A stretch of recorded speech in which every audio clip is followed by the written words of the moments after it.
I am 12 years old, and I just wanted a friend. I have never had a friend. I see people every day with their friends, smiling, laughing, and having fun. I anxiously look on, hoping someone would acknowledge me. I even tried to talk to a few people. They all ignored me. Every single one. Was it the way I looked?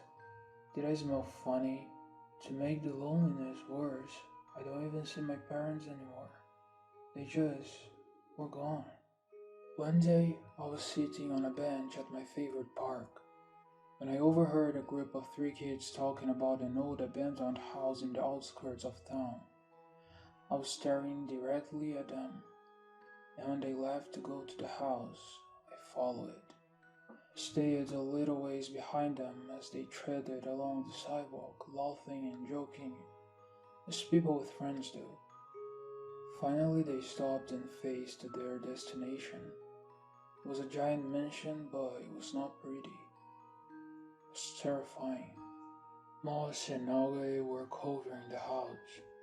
There were cracks in the windows, and the grass looked as if it hadn't been mowed in years. I gasped loudly and covered my mouth. I didn't want them to catch me spying. Nobody looked back. I sighed with relief and edged closer to them to listen to their conversation.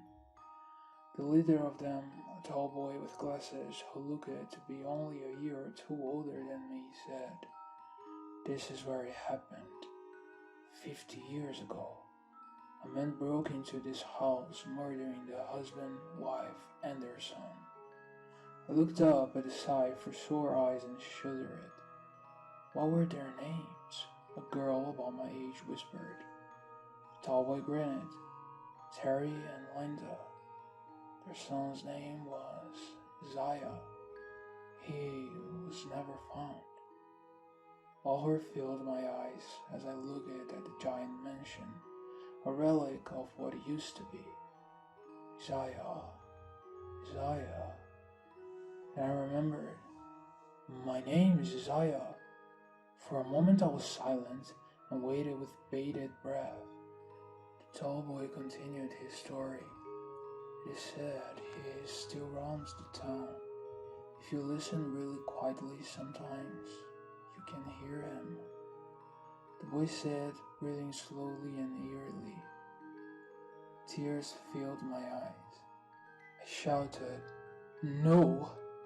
louder than I've ever screamed in my life.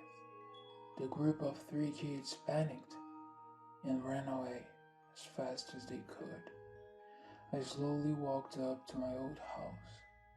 I whispered to myself, "At least someone finally heard me."